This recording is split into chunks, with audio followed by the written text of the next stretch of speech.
Assalamualaikum warahmatullahi wabarakatuh. Hello guys, how are you today? Mm, so we are from group 5. Today we will learn about data collection technique in qualitative research. The first we will discuss about observation.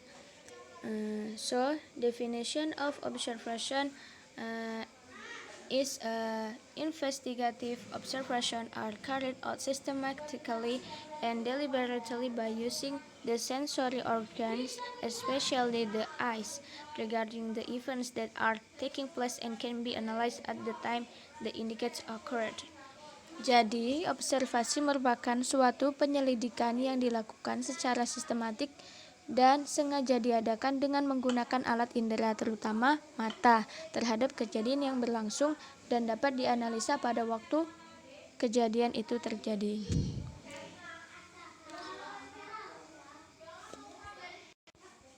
Dan teknik pengumpulan data melalui observasi digunakan apabila peneliti berkenan dengan perilaku manusia, proses kerja, gejala-gejala alam, dan apabila responden yang diamati tidak terlalu besar. And then observation can be divided into two types. The first is participant observation. So, in this study, the researcher was involved with the daily activities of the person being observed or who was used a source of research data while making observation. The research participant in what the data source is doing and feel the joy and sorrow. Jadi, participant observation itu yaitu pada penelitian ini, peneliti terlibat dengan kegiatan sehari-hari yang sedang diamati atau yang digunakan sebagai sumber data penelitian.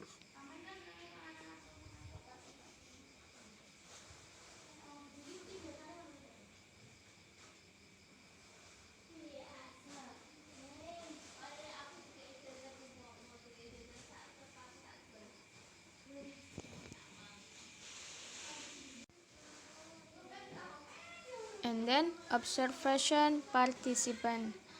At this stage, the researcher is directly involved with the people being observed.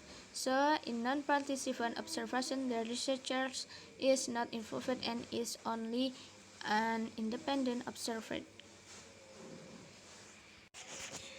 Jadi, pada tahap observation non-participant, pada tahap ini peneliti terlibat langsung dengan orang-orang yang sedang diamati, maka dalam observasi non-participant, peneliti tidak terlibat dan hanya sebagai pengamat independen.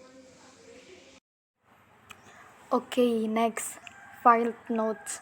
Field notes refer to qualitative notes recorded by scientists or researchers in the course of field research, during or after the observation of a specific organism or phenomenon they are studying.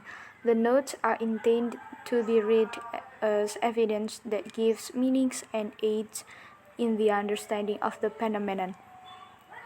Jadi, field notes atau catatan lapangan yang di sini mengacu pada catatan kualitatif atau catatan lapangan pada penelitian kualitatif. Ini dicatat oleh para ilmuwan atau peneliti dalam perjalanan penelitian lapangan ataupun selama atau setelah pengamatan si peneliti terhadap organisme atau fenomena tertentu yang sedang dipelajari ataupun diteliti. The notes atau catatan ini dimaksudkan untuk dibaca sebagai bukti yang memberikan makna dan alat bantu dalam memahami fenomena tertentu. Oke, selanjutnya the content of field notes. Jadi, konten atau isi dari catatan lapangan. Field notes consist of two kinds of materials. Catatan lapangan ini terdiri dari dua jenis bahan. The first is descriptive and the second is reflective. Jadi yang pertama adalah deskriptif. Descriptive, the concern is to provide a word picture of the setting, people, actions, and conversation as observed. Jadi di deskriptif ini mengacu pada gambaran kata ataupun tentang setting, orang, tindakan, dan percakapan seperti yang sedang diamati. For example, contohnya, rather than saying the child looked amazed, you might choose something like the child who was 7 or 8 years old were fat, moody, dangerous, with both knees ripe. His nose was running in a half-inch stream down to his mouth, and his face was straight clean where he had rubbed it with his wet fingers. Nah, misalnya, contohnya ya, daripada kita mengatakan anak itu tampak berantakan. Nah, lebih baik dikatakan seperti ini. Anak yang berusia 7 atau 8 tahun dan mengenakan dangerous dengan kedua lututnya yang robek. Kemudian hidungnya mengalir dalam aliran 1 inci sampai turun ke mulut, dan wajahnya yang dibersihkan dengan kedua jarinya atau digosok-gosok dengan jarinya yang basah. Nah, ini istilah gitu ya. Jadi daripada mengatakan anak itu tampak berantakan, nah dalam catatan lapangan itu kalau deskriptif dikatakan, digambarkan anak itu seperti apa, berantakannya seperti apa. Nah, seperti itu. Okay, number 2 is reflective. Reflective is the part that captures more of the observer's frame of mind, ideas, and concerns. Jadi, kalau reflektif di sini merupakan bagian yang menangkap lebih banyak daripada kerangka pikiran, ide, maupun kekhawatiran daripada si pengamat ataupun peneliti. The emphasis of reflective fields is on speculation, feeling, problems, ideas, hunches, impression, and prejudice. Also included is material in which researchers lay out plans for future research, as well as clarify and correct mistake or misunderstanding in their field notes. Jadi kalau di sini itu pada reflective field notes itu ditekankan pada bagian spekulasi maupun perasaan ataupun masalah, ide, gagasan, yang mana di sini termasuk dalam bahan-bahan yang digunakan peneliti untuk rencana penelitian selanjutnya, dan ini digunakan untuk mengklarifikasi ataupun membenarkan kesalahan ataupun kesalahpahaman pada catatan lapangan. Seperti itu. Selanjutnya, Series Starter and Sunsteins 1997 have developed a list of what should be included in all field notes. Jadi, Series Starter dan Sunstein pada tahun 1997 telah mengembangkan daftar apa yang harus dimasukkan dalam semua catatan lapangan. Apa saja? Okay. The number 1 is date, time, and place of observation. Jadi nomor 1 ada tanggal, waktu, dan juga tempat dalam melakukan observasi ataupun pengamatan. Harus ada tanggal, waktu, dan tempatnya. Number 2, specific facts, numbers, details of what happens at the site. Jadi harus memiliki fakta yang spesifik, kemudian angka-angka dan detail yang sedang terjadi. Seperti itu. Number 3, sensory impression, sights, sounds, textures, smells, taste. Jadi juga harus ada kesan sensorik. Apa saja? Seperti pemandangan, suara, tekstur, bau, atau rasa dimunculkan dalam catatan lapangan. Number 4, personal responses to the fact of recording field notes. Tanggapan pribadi terhadap fakta yang saat merekam catatan lapangan. Perlu ada tanggapan pribadi ya. Kemudian number 5, specific word, phrase, summaries of conversation and insider language. ada kata, frasa, kemudian ringkasan dari percakapan dan bahasa orang dalam keadaan ataupun situasi tertentu. And number 6, question about people or behaviors at the site for future investigation. Jadi juga ada pertanyaan tentang orang atau perilaku di situs untuk penyelidikan di masa yang akan datang. Number 7, page numbers to help keep observation in order. Jadi harus ada nomor halaman untuk membantu menjaga pengamatan ini secara urut seperti itu. Dan yang terakhir adalah hints for writing field notes. Nah, di sini ada petunjuk untuk menulis catatan bidang. Ada 9. Number 1, get right to the task. Jadi langsung saja ke tugas, jangan ditunda-tunda. Karena dalam merekam ataupun mengobservasi suatu catatan itu lebih baik kita langsung menulisnya ataupun merekamnya. Karena ingatan kita itu sangatlah terbatas seperti itu. Mungkin bisa langsung lupa kalau tidak segera dilakukan, seperti ditulis ataupun direkam. Number 2, do not talk about your observation before you record it. Jelas sekali, jangan kita berbicara tentang pengamatan ataupun topik yang akan kita teliti sebelum kita merekamnya.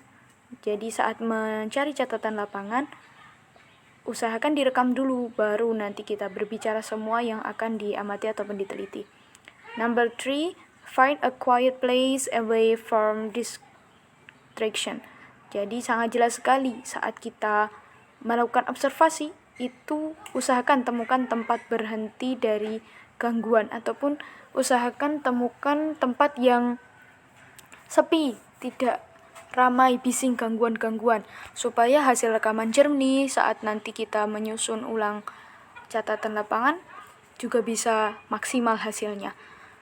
Ataupun kalau memang bising dan tidak dapat dihindari, maka gunakan alat-alat yang memadai untuk menghasilkan hasil rekaman ataupun catatan lapangan yang baik. Number 4, set aside an adequate amount of time to complete the notes. Sisihkan jumlah waktu yang memadai untuk menyelesaikan catatan, karena di sini dibutuhkan latihan untuk menilai secara akurat berapa lama menyelesaikan serangkaian catatan yang akan diambil. Nah, contohnya saat kita keluar sekali untuk melakukan penelitian, setidaknya ada 3 kali untuk kita menulis ataupun mengamati. Disusun serapi mungkin waktunya untuk membuat catatan lapangan. Number 5, start by jotting down some notes. Nah, di sini mulailah dengan menuliskan beberapa catatan. Buat sketsa garis besar dari peristiwa yang sedang terjadi, kemudian ditulis dengan catatan yang akan diutarakan nantinya. Kemudian number 6, try to go through the course of the observation session chronologically. Cobalah untuk melalui jalannya observasi dan sesi kronologisnya seperti apa. Jadi saat membuat catatan lapangan itu harus melalui observasi dulu, dan juga bagaimana kronologinya yang sedang terjadi dari peristiwa tersebut harus tahu. Number 7, let the conversation and events flow from your mind into the paper. Jadi biarkanlah percakapan ataupun peristiwa itu terjadi mengalir begitu saja daripada otak kita, daripada pikiran kita. Kemudian baru kita tuliskan di paper, seperti itu. Number 8, if after you have finished a section of the notes, you realize that you have forgotten something, have it. Jadi kalau kita sudah selesai dalam satu sesi catatan, kemudian kita menyadari bahwa kita melupakan sesuatu, maka tambahkan saja. Tidak apa-apa, langsung ditambahkan nanti. Kemudian number 9, understand that note taking is laborious and burdensome, but as the Vermont farmer said, when talking about winter on a wind day in spring, it's a sweet suffering, it's like your fight for spring. Jadi pahamilah bahwa mencatat ilmu mencatat itu melelahkan, memang melelahkan dan berat, tetapi seperti yang dikatakan oleh petani Vermont, ketika kita berbicara tentang musim dingin pada hari yang di musim semi, nah itu merupakan penderitaan yang manis dan yang akan terbayar pada saat musim semi gitu. Jadi bersusah-susah dulu baru bersenang-senang kemudian. Okay, I think enough for fight notes, and we'll continue by my friend. Okay, time is yours. Thank you. Introduction. Definition of interview. Interviewing is a qualitative research method in which the researcher collects data directly from participants such as survey, focus group, and etc. with the aim to extract the desired information from a respondent.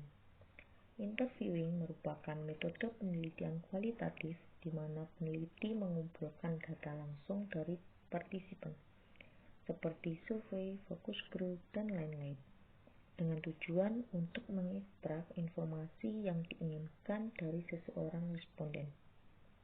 Interviews can be conducted in various places such as schools, colleges, markets, home, and others.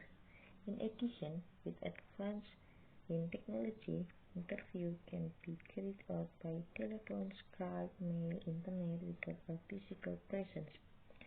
Wawancara dapat dilakukan di berbagai tempat seperti sekolah, kampus, pasar, rumah, dan lain-lain. Selain itu, dengan kemajuan teknologi, wawancara dapat dilakukan melalui telepon, Skype, mail, internet tanpa kehadiran fisik. Structure of interview. Number 1. Structure. Terstruktur. If the interviewer follow a predetermined list of questions, jika pewawancara mengikuti daftar pertanyaan yang telah ditentukan sebelumnya. Number 2.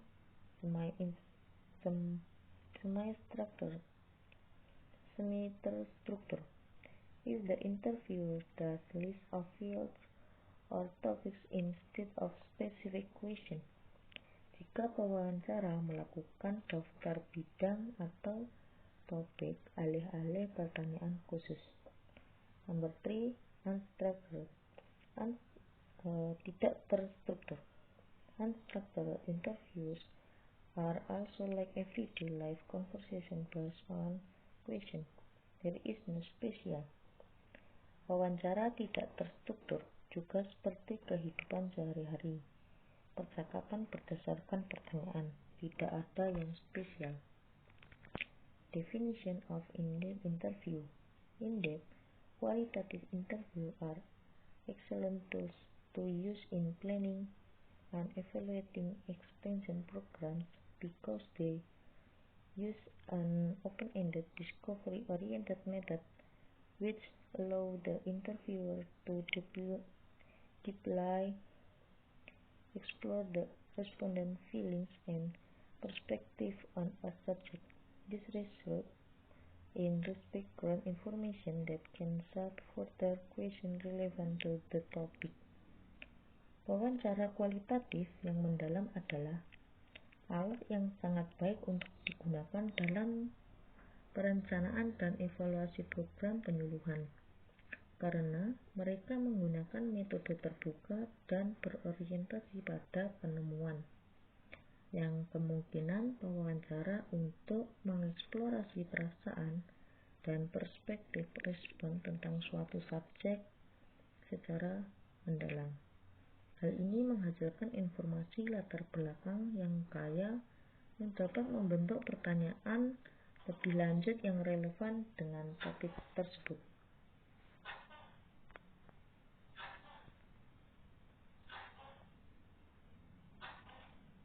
The key characteristic in depth interview.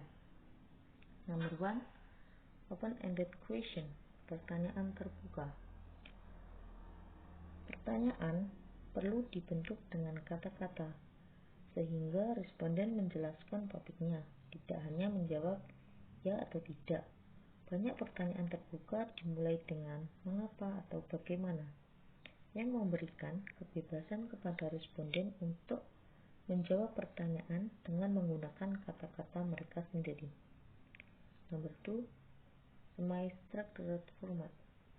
Format semi-terstruktur. Meskipun penting untuk merencanakan pertanyaan, kunci sebelumnya, wawancara juga harus bersifat percakapan dengan pertanyaan yang mengalir dari tanggapan sebelumnya jika memungkinkan. Misalnya, jika orang yang diwawancarai berkomentar bahwa pemilu sudah dekat, tanggapan yang tepat adalah bagaimana perasaan Anda tentang kandidat yang terlihat. Nomor 3, seek understanding and interpretation. Carilah pengertian dan interpretasi. Penting untuk menggunakan keterampilan mendengarkan secara aktif untuk merefleksikan apa yang pembicara katakan. Wawancara harus mencoba menafsirkan apa yang dikatakan dan harus mencari kejelasan dan pemahaman selama wawancara. And then recording responses. Merekam tanggapan. Tanggapan biasanya direkam dengan audio dan dilengkapi dengan catatan tertulis, yaitu catatan lapangan oleh pewawancara. Catatan tertulis mencakup pengamatan perilaku verbal dan nonverbal saat terjadi, dan refleksi pribadi langsung tentang wawancara. Singkatnya, wawancara mendalam tidak hanya melibatkan pengajuan pertanyaan, tetapi secara sistematis merekam dan mendokumentasikan tanggapan untuk menyelidiki makna dan pemahaman yang lebih mendalam. Significance of the in-depth interview. In-depth interview are one of the most essential primary data collection method for uncovering in-depth detailed information about the interview experience and perspective on a subject versus other data collection methods like a survey. Unlike other interview formats, this format is intensive interviews with individuals were mostly conducted from a small number of respondents. The interviewer needs to create a comfortable environment for the respondent first and ask revealing questions the best detail of him. Signifikasi wawancara mendalam. Wawancara mendalam adalah salah satu metode pengumpulan data primer yang paling efisien untuk mengungkapkan informasi rinci yang mendalam tentang pengalaman orang yang diwawancarai. Wawancara perlu menciptakan lingkungan yang nyaman bagi responden terlebih dahulu dan mengajukan pertanyaan-pertanyaan terbuka detail terbaiknya. Sampling, access, and bias. The selection of interviews for in-depth interviewing can be guided by the principle of credibility. What source will maximize the reliability and validity of the result? Pemilihan narasumber untuk wawancara mendalam dapat dipandu oleh prinsip kredibilitas. Sumber apa yang akan memaksimalkan reliabilitas dan validitas hasil? It is important that the interviewers are experienced and knowledgeable in the area you are interviewing about criteria that may seem obvious but nevertheless are critical.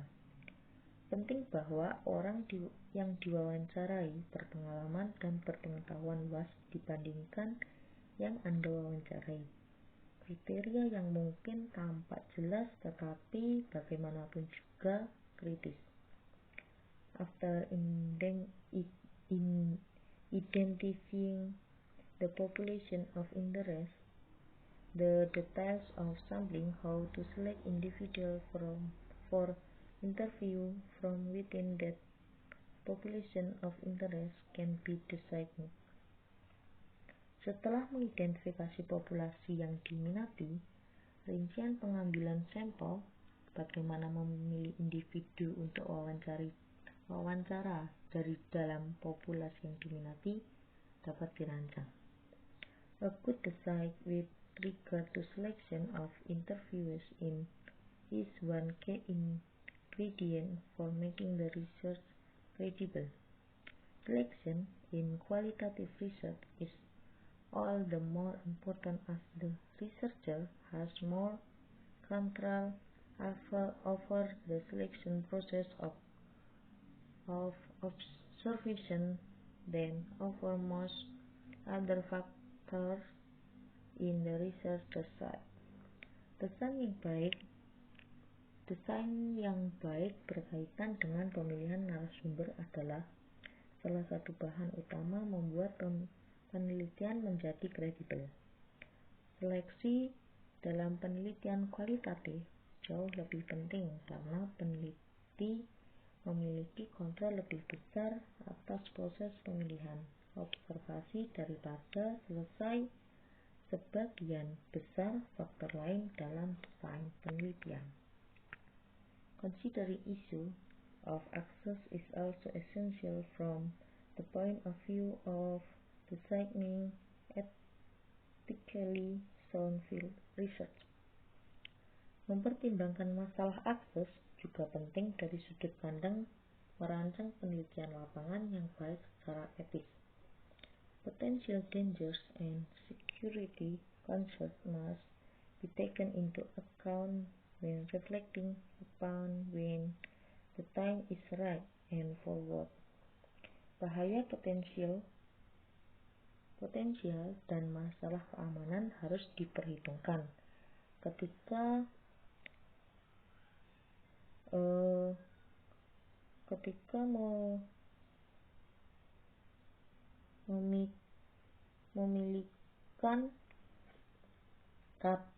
pemilihan kapan waktu yang tepat dan untuk apa. However, if the decisions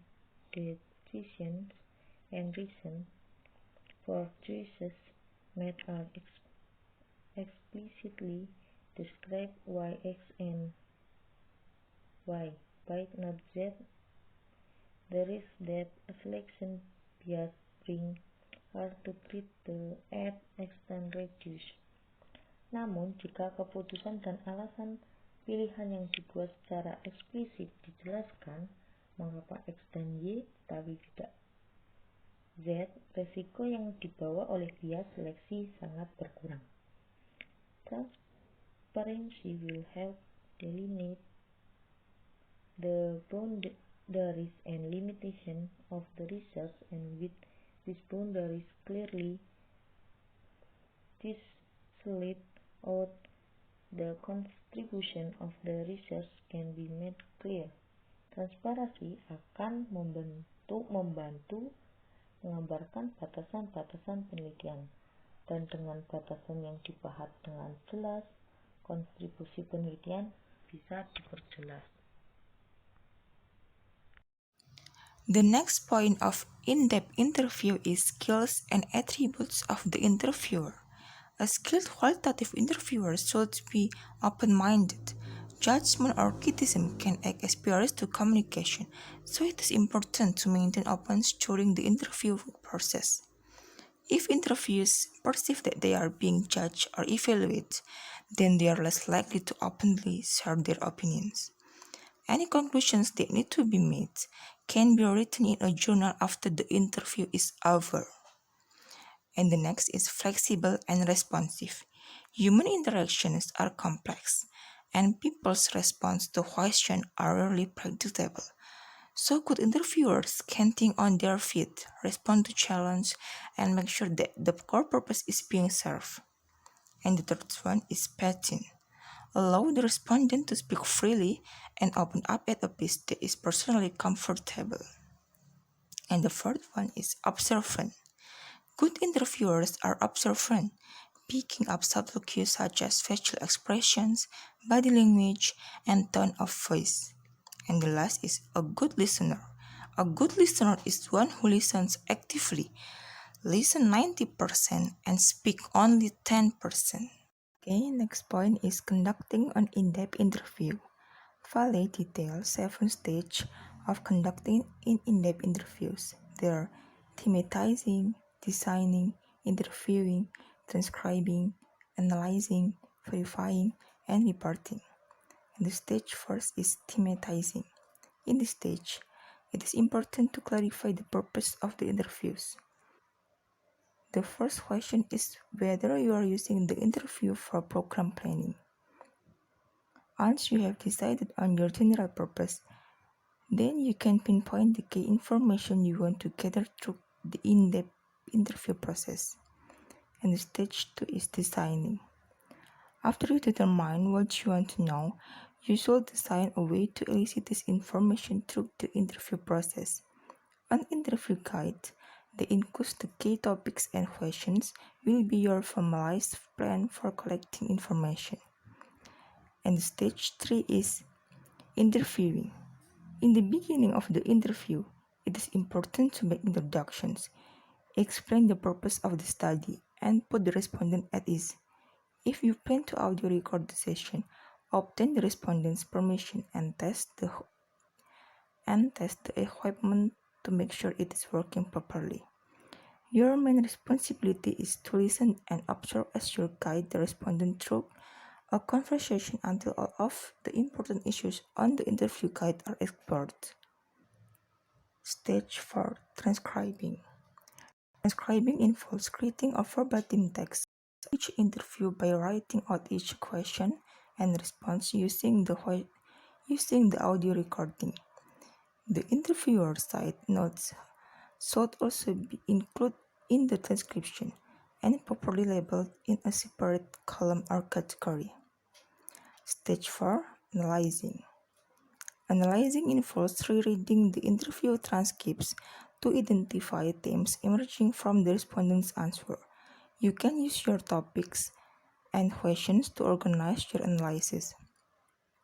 In essence, synthesizing the answers to the questions you have proposed. And stage 6 is verifying. Verifying involves checking the credibility of the information gathered, and a method called triangulation is commonly used to achieve this purpose. Triangulation involves using multiple perspectives to interpret a single set of information. And the last stage is reporting. Finally, it is important to share results from the in-depth interviews with internal and external stakeholders through a written or oral report. This report should describe not only the results, but how the results will shape future work. When respondents see the information being used, they are more likely to participate in future data collection efforts. Strength of an in-depth interview. The first is this method provides much more detailed information as compared to other forms of data collection methods like surveys, questionnaire, and etc. And the second one is it's a qualitative method of data collection. And the third, being a method of collecting the primary data, in-depth interview enables researchers to study behavior of the participant. And the fourth is it enables the researcher to get an in-depth understanding of a concept or theme. And the last one is it becomes suitable for the participants who refrain from expressing their opinion publicly. The last point is limitations of an in-depth interview. The first one is a very small sample size, and the second one is due to its small size, sample is not selected through a proper scientific procedure like random sampling or others. And the third one is it's a time-consuming method, and the fourth is it's prone to bias, and the last one is there are many ethical and generic issues in this type of interview. Okay, the next material of interview transcript. Interview are commonly used as a method of data collection under the naturalistic paradigms, and this has been the case for quite a long time in the social science. When conducting an interview, choice on how to record the data have to be made. One can decide to use file notes only, use a recording device, or both. Next, for some research, a tape recording is seen as data, and therefore the transcript is a form of analysis, while from others the transcript is data. Hence, the data collection and analysis process can be separated in two key steps. The first, the event itself or data collection, and the second, everything that's occurred afterward or data analysis. Okay, let's go to the next slide. The invention or the discovery or the finding of digital records makes the transcript method even better for several reasons. For the first reason, digital files do not get damaged with time, and backups are easily stored to ensure the integrity of the files. Thus, digital recorders provide unlimited replayability.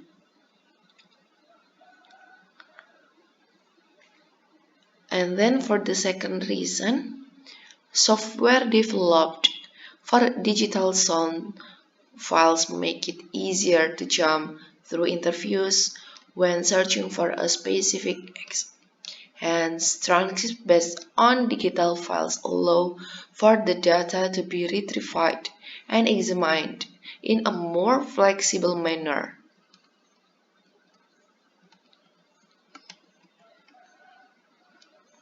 In the transcript have several advantages over filed notes. Okay, for the first benefit, the possibility of accessing, jadi mudah untuk diakses. And the next is to a certain extent, and the third is the event itself in much more detail than filed notes.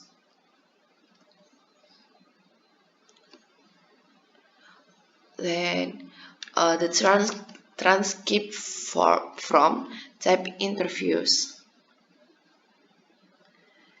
Okay, the first is the form of transcript. A heading at a start is consists of the person interviewed, the time the the time the interview occurred, the site of the interview, and any other information that might help you to remember the content of the interview.